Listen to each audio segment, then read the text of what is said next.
Hi hello welcome to the paper cooking ചാനലിലേക്ക് എല്ലാവർക്കും സ്വാഗതം. ഇന്ന് നമ്മൾ ചെയ്യാൻ പോകുന്നത് ഒരു പലഹാരത്തിൻ്റെ റെസിപ്പിയാണ്. എല്ലാവർക്കും സ്നാക്സ് ഒക്കെ കഴിക്കാൻ വളരെ ഇഷ്ടമല്ലേ? എണ്ണയിൽ വറുത്തതാണെങ്കിൽ പിന്നെ പറയേ വേണ്ട. അപ്പോൾ നമുക്ക് ഇന്ന് ഇച്ചിരി മുറുക്കുണ്ടാക്കിയാലോ? അപ്പോൾ വളരെ കുറച്ച് ഇൻഗ്രീഡിയൻസ് കൊണ്ട്, അതായത് ഒത്തിരി സാധനങ്ങളൊന്നുമില്ല. മുറുക്കിന് എന്തൊക്കെ ആവശ്യമുണ്ടെന്ന് പലർക്കും അറിയാം. അതെല്ലാം അറിയാൻ പാടില്ലാത്തവർ ഈ വീഡിയോ ഒന്ന് കണ്ടു നോക്കണം കേട്ടോ. കണ്ടു നോക്കാൻ മാത്രം പോരാ, നിങ്ങളതൊന്ന് ചെയ്ത് നോക്കണം. അപ്പോൾ നമുക്ക് വീഡിയോയിലേക്ക് പോയാലോ? ഇതിനായിട്ട് ഞാനിവിടെ ഒരു ബൗൾ എടുത്ത് വെച്ചിട്ടുണ്ട്. അപ്പോൾ ഈ ബൗളിലേക്ക് 1 കപ്പ് അരിപ്പൊടി, ഇത് വറുക്കാത്ത അരിപ്പൊടിയാണ്, വറുത്തതായാലും പ്രശ്നമൊന്നുമില്ല. ഇതിലേക്ക് ഞാൻ 1 ടീസ്പൂൺ കാശ്മീരി മുളക് പൊടി, എരിവിനനുസരിച്ച് നമുക്ക് ചേർത്ത് കൊടുക്കാം. എരിവ് വേണം കൂട്ട, ഇതാകുമ്പോൾ കളർ മാത്രമേ ഉണ്ടാകത്തുള്ളൂ, എരിവ് ഉണ്ടാകത്തില്ല. പിന്നെ നമുക്കിതിലേക്ക് വേണ്ടുന്നത് എള്ളാണ്.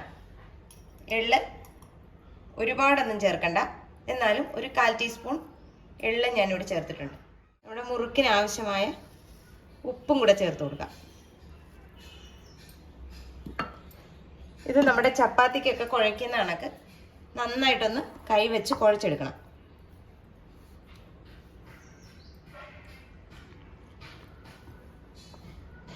വെള്ളം കൂടിപ്പോകരുത്, കൂടിപ്പോകാതെ തന്നെ നന്നായിട്ടൊന്ന് കുഴച്ചെടുക്കുക. ഇവിടെ വളരെ കുറച്ച് വെള്ളമേ എനിക്കിതിന് ആവശ്യമായി വന്നിട്ടുള്ളൂ. അത് ഓരോ നമ്മൾ എടുക്കുന്ന അരിപ്പൊടി എങ്ങനെയാണോ അതിനനുസരിച്ചിരിക്കും കാര്യങ്ങൾ. വെള്ളം കൂടിപ്പോകാൻ പാടില്ല, കൂടിപ്പോയാൽ ഒരുമാതിരി പിരിപിരാന്നായി പോവും. എന്നാൽ തീരെ ഡ്രൈ ആകാനും പാടില്ല.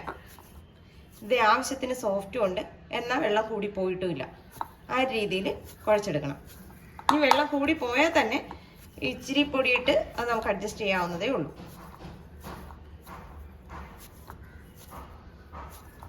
ഇത് നമ്മൾ മാവ് കുഴച്ച് വെച്ച് കഴിഞ്ഞാൽ പിന്നെ റെസ്റ്റ് ചെയ്യുകയോ അങ്ങനെയുള്ള കാര്യങ്ങളൊന്നുമില്ല. നമുക്ക് ഉടൻ തന്നെ ഇത് ഉണ്ടാക്കിയെടുക്കാവുന്നതാണ്.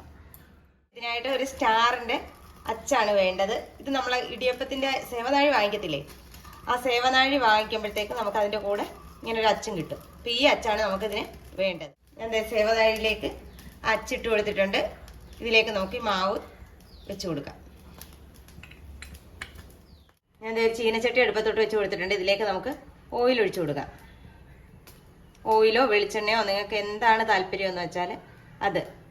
നമ്മുടെ മുറുക്കൊന്ന് മുങ്ങിക്കിടക്കണം, അതിനുള്ള എണ്ണ ഒഴിച്ചു കൊടുക്കണം. നമ്മുടെ എണ്ണ ഒന്ന് നന്നായിട്ട് ചൂടായി വരണം. എണ്ണ ചൂടായിട്ടുണ്ട്. നമുക്കിതിലേക്ക് പതിയെ ചുറ്റിച്ച് ഇട്ട് കൊടുക്കാം. ഇങ്ങനെ ഷേപ്പ് ചെയ്യാൻ അറിയാൻ പാടില്ലാത്തവരാണെങ്കിൽ ഒരു പാത്രത്തിൽ ചുറ്റിച്ചെടുത്താലും മതിയാവും. നമുക്കിത് ഇതുപോലൊരു പാത്രത്തിലും ഇതേപോലെ തന്നെ ചുറ്റിച്ച് നമുക്ക് എടുക്കാവുന്നതാണ്. ഷേപ്പ് ചെയ്ത് കിട്ടാൻ താമസമാണെങ്കിൽ ഇങ്ങനെയും ചെയ്യാം. അതല്ല പ്രാക്ടീസ് ആണെങ്കിൽ എണ്ണയിൽ വേണമെങ്കിൽ നമുക്ക് ചെയ്തെടുക്കാം.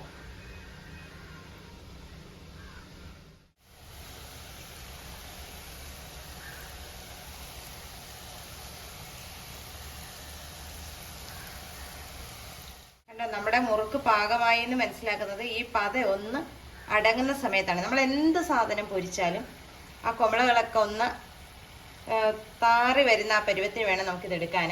കളർ ചേഞ്ച് ആകാൻ നിൽക്കരുത്, കാരണം ഇരിക്കും തോറും ഇതിനൊരു മൂപ്പുണ്ട്. അപ്പോൾ അത് വല്ലാതെ ഹാർഡായി പോകും.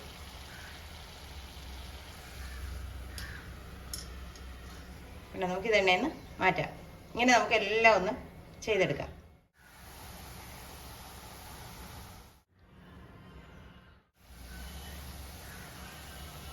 കുറച്ചൊക്കെ ഷേപ്പില്ലാതൊക്കെ ചിലപ്പോൾ വീഴും കേട്ടോ, അതൊന്നും കാര്യമാക്കരുത്.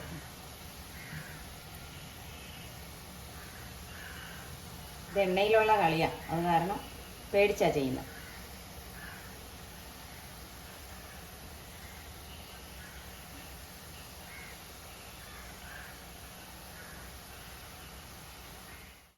നമുക്ക് എണ്ണയിൽ നിന്ന് കോരാം.